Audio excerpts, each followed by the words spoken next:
To, co vidíte, je příprava na jeden z experimentů v politologii, který se odehraje na půdě Masarykovy univerzity v Brně. Kartony, které zde vidíte, budou zanedlouho sloužit jako separační přepážky, které lépe oddělí jednotlivé subjekty vzorku, na kterém se experiment provádí, a zároveň pomohou navést účastníka experimentu na pracovní místo, které si předtím vylosoval. Předmětem zkoumání bude korupce.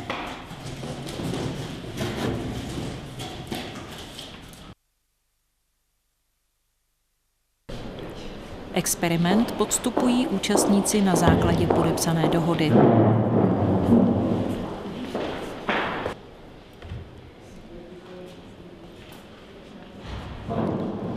Experimenty splňují standardy etických komisí zahraničních univerzit.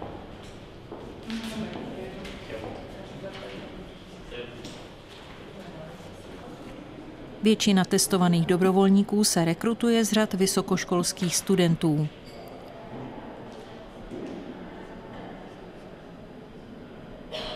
Tým experimentu v politologii to nepovažuje za problém.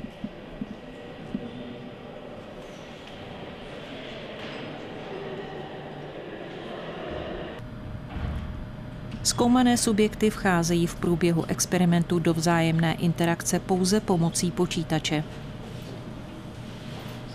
Software, který experiment řídí, je nastaven tak, aby všichni zúčastnění procházeli experimentem synchronně. Rychlejší respondenty nechá čekat na ty pomalejší. Všichni končí společně zhruba po hodině od započetí experimentu.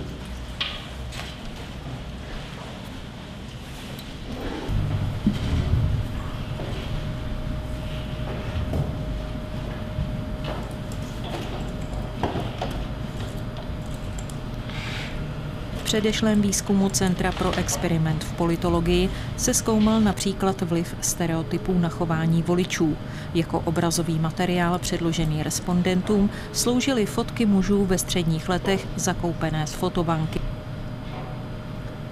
Fotografie bílých mužů byly pro některé účastníky manipulovány tak, aby nesly rysy jiných ras.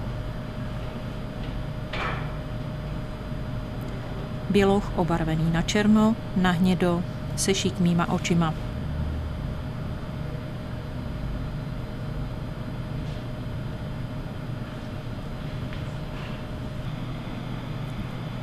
Sebraná data nejprve vyhodnotí software a poté jsou zpracována akademickými pracovníky, většinou do podoby článků pro impaktované časopisy. Prvním a doposud jediným, kdo si v centru Masarykovy univerzity poptal design nového experimentu vně akademické obce, byla iniciativa s názvem Pozitivní evoluce. Pozitivní evoluce je iniciativa Karla Janečka, podnikatele v poskytování likvidity na světových finančních trzích, jeho tajemníka Tomáše Marady a podnikatele Ctirada Hemelíka. Ctirad Hemelík je provozovatelem veletrhu zaměřeného na biostyl, ecoworld, inspiraci a ezoteriku.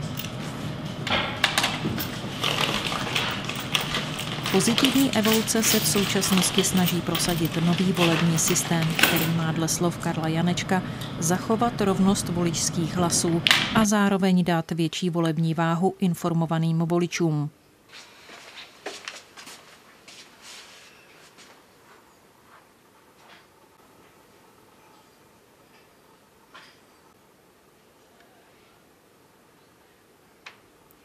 Nový volební systém zavádí možnost mínusových hlasů.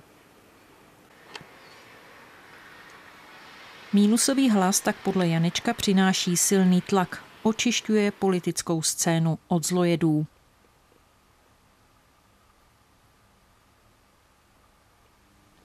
Jaké sny by se nám mohly zdát?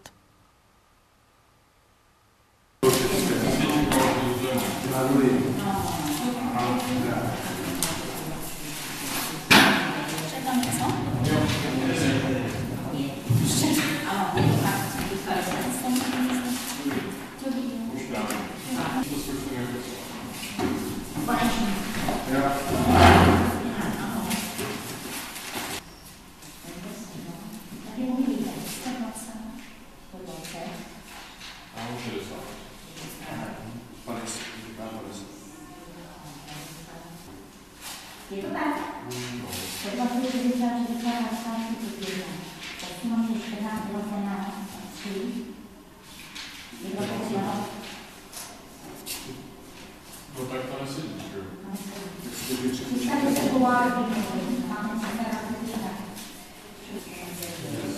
Já si bych těch 50.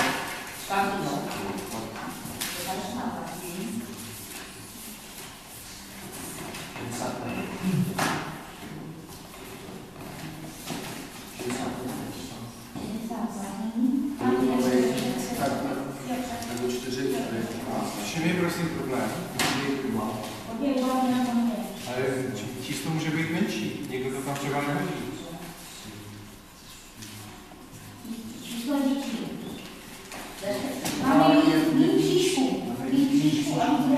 A to blbnete, když máme 310 zakřížkovaných těch plus 4 ve zvláštním toho seznamu.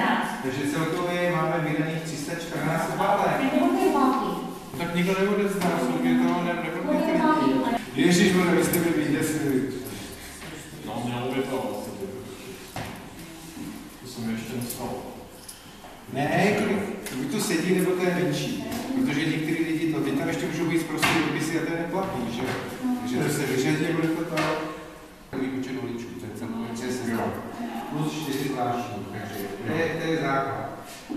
Tohle jste si, tak jak to tady paní zapsala, to je to, co jste nahlásili, takže 310 obálek z tohoto seznamu, plus ty 4, takže jsou to 4 průkazky. Takže 314 je stav, ze kterého by se Obálek máme, ale Obálek je 301. Takže se nikdo nebude znát. No, jasně. No, Že vlastně žádný tři nikdo nebude znát.